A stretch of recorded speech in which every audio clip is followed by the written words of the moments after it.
Bonjour Robert G. Bonjour. Le pass vaccinal arrive à l'Assemblée nationale aujourd'hui. L'objectif, c'est un vote pour que d'ici la mi-janvier, il entre en vigueur. 15 jours avec des oppositions qui ont décidé de le combattre avec leurs arguments. La trêve des confiseurs n'a jamais aussi mal porté son nom. Je ne suis pas sûre qu'elle ait déjà vraiment existé en politique. Le pass vaccinal, c'est une nécessité absolue. C'est une nécessité absolue, encore une fois, pour continuer à convaincre de la nécessité et du bien fondé de la vaccination en faisant porter, il faut le dire, plus de contraintes sur ceux qui aujourd'hui ne sont pas vaccinés. Quand vous regardez les chiffres, aujourd'hui, au CHU de Toulouse, 100% de ceux qui sont en réanimation ne sont pas vaccinés. À Marseille, c'est 9 personnes sur 10. À Montpellier, c'est plus de 95%. Donc, imaginez la pression des soignants qui continuent à voir arriver en réanimation des personnes qui ne sont pas vaccinées. Et donc, on a besoin impérativement de l'entrée en vigueur le plus rapidement possible du pass. Et mi-janvier, c'est un objectif atteignable? C'est l'objectif qu'on s'est fixé et c'est l'objectif que nous, on tiendra. C'est les oppositions qui sont mises aussi devant leurs propres contradictions. C'est-à-dire qu'on a ceux qui voulaient mettre en place une obligation vaccinale, mais qui nous diraient qu'ils sont contre la mise en place du pass vaccinal. On a ceux qui nous disaient qu'il faut reporter la rentrée scolaire, c'est-à-dire qu'ils préféraient faire reposer sur nos enfants la crise sanitaire, mais qui là ne voudraient pas du pass. Donc, à un moment, à eux aussi de dire ce qu'ils proposeraient à la place de la mise en place de ce pass vaccinal. Nous, en tout cas, la commission des lois, elle travaille dès aujourd'hui et en séance publique à l'Assemblée dès lundi. Est-ce que vous les entendez, les critiques de l'opposition? Par exemple, le président du groupe communiste à l'Assemblée nationale, André Chassaigne, qui ne votera pas le texte et qui craint une société scindée en deux, avec deux modes de vie entre des personnes qui décident de ne pas se faire vacciner et qui sont rejetées par la société. Mais personne n'est rejeté par la société. On a tout simplement une solution aujourd'hui qui existe et qui s'appelle le vaccin.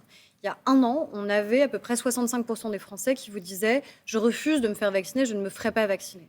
Un an après Morissette, la première qui avait été vaccinée quasiment jour pour jour, on a 52 millions de Français qui ont reçu au moins une première dose.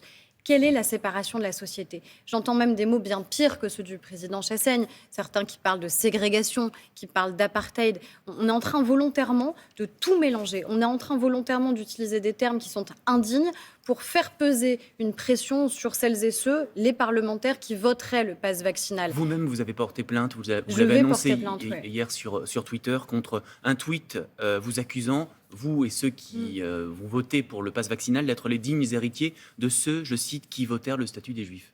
On en est là aujourd'hui, outre le fait que les parlementaires n'ont jamais voté le statut des Juifs et que c'est un professeur agrégé qui le dit, donc ce serait bien qu'il révise l'histoire de France.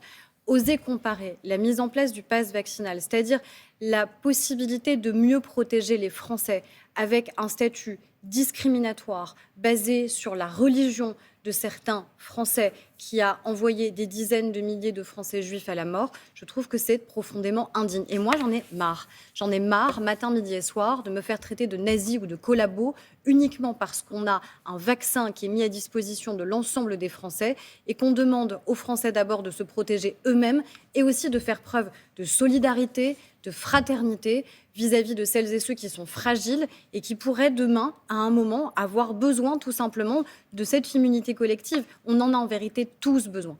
Pour en revenir au texte, est-ce qu'il se suffit à lui-même? Est-ce que vous allez aller plus loin?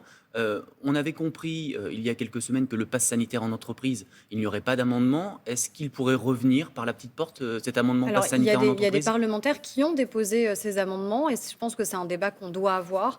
Je ne crois pas à l'obligation de la mise en place de ce pass parce que les situations en fonction des entreprises sont de nature extrêmement différente. Celles qui peuvent avoir recours au télétravail, les autres non, des activités qui sont en plein air, des métiers dans lesquels les gestes barrières peuvent exister, d'autres où ça n'est pas possible. Bref, on a une diversité de situations qui est extrêmement importante. Par contre, se dire que peut-être qu'on pourrait laisser la possibilité aux entreprises de le mettre en place. Je pense que ça, c'est une discussion en tout cas qui mérite d'exister au Parlement. Et une pression accrue sur les entreprises qui sont plutôt réfractaires au télétravail? Aujourd'hui, en tout cas, on a à peu près 58% des Français qui peuvent télétravailler, qui le font. Donc ça veut dire que les entreprises, elles jouent le jeu, elles sont beaucoup plus incitées aujourd'hui à le faire et donc elles vont continuer à le faire, tout simplement parce que c'est une mesure de santé publique qui est essentielle et parce que l'intérêt même de l'entreprise, c'est tout simplement d'avoir des salariés qui peuvent continuer à travailler. Et si jamais leurs salariés ont eux-mêmes contracté le Covid ou sont cas contact, eh bien ça défavorisera l'entreprise elle-même. Donc l'intérêt de tous, c'est d'accélérer, oui, sur le télétravail. J'aimerais qu'on revienne sur les annonces de Jean Castex lundi soir et plus précisément sur celles de Jean-Michel Blanquer hier matin.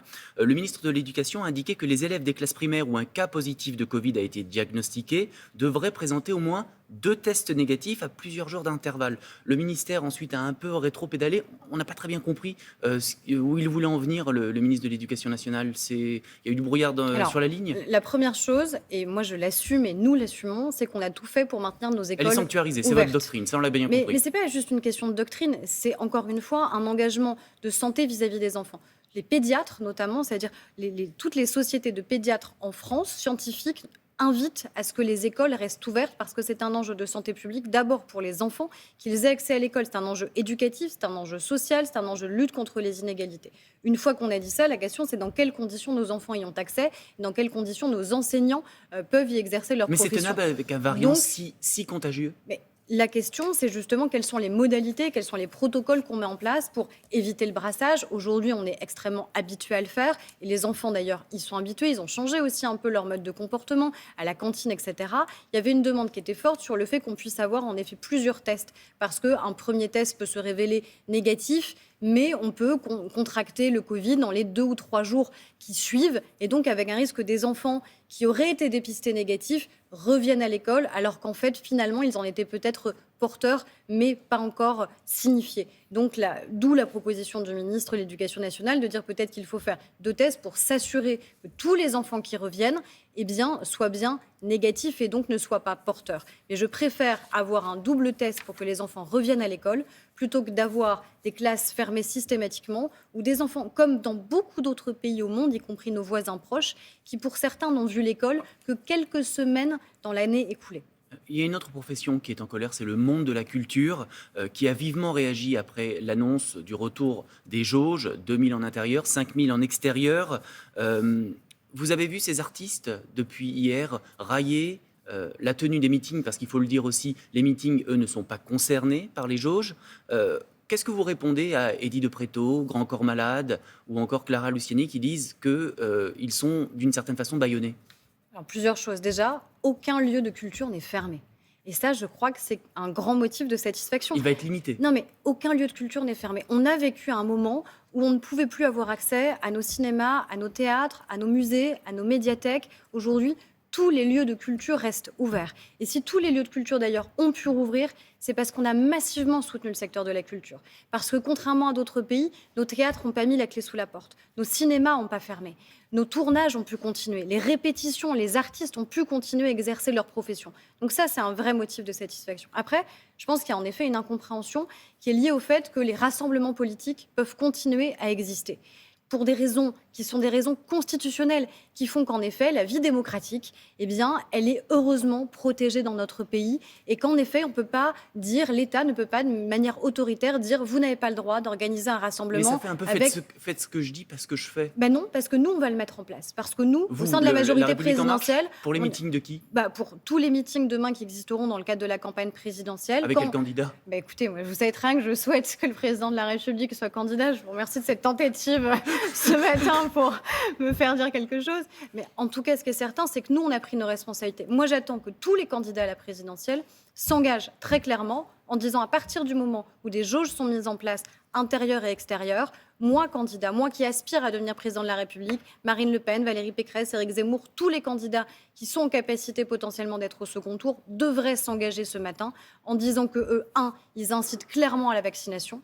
Ce que tous les candidats sont loin d'avoir fait depuis le début de la crise. Marine Le Pen n'a jamais incité à la vaccination. Elle n'a jamais dit aux Français que la meilleure arme pour sortir de la crise, c'était la vaccination. 2, qu'évidemment, nous, on se pliera aux règles qui sont les règles collectives, quand bien même constitutionnellement, on ne peut pas nous l'imposer. Est-ce que la campagne présidentielle va pouvoir se dérouler normalement? Est-ce qu'il n'y a pas un début d'inquiétude aujourd'hui de se dire comment on va faire d'ici 3 mois? C'est presque 100 jours, le premier tour. Aujourd'hui, il y a quand même une once d'inquiétude. On va avoir probablement des modalités de campagne qui seront différentes et on va s'adapter à ces modalités de campagne différentes. On a vécu des contextes politiques qui étaient des contextes politiques aussi parfois extrêmement anxiogènes avec des risques d'attentats. Est-ce que ça nous a empêchés d'avoir un débat démocratique qui a pu se tenir? Le débat démocratique et politique, il existe. On le voit même parfois sur des sujets qui ne devraient pas d'ailleurs faire l'objet de campagnes et de polémiques politiciennes. Mais oui, on aura ce débat. Est-ce qu'après, on l'aura sous les mêmes formes? Est-ce qu'on aura le même type de meeting ou de rassemblement? Ça évoluera. Ce qui compte, c'est que les Français aient accès à la parole publique. Merci beaucoup, Aurore Berger.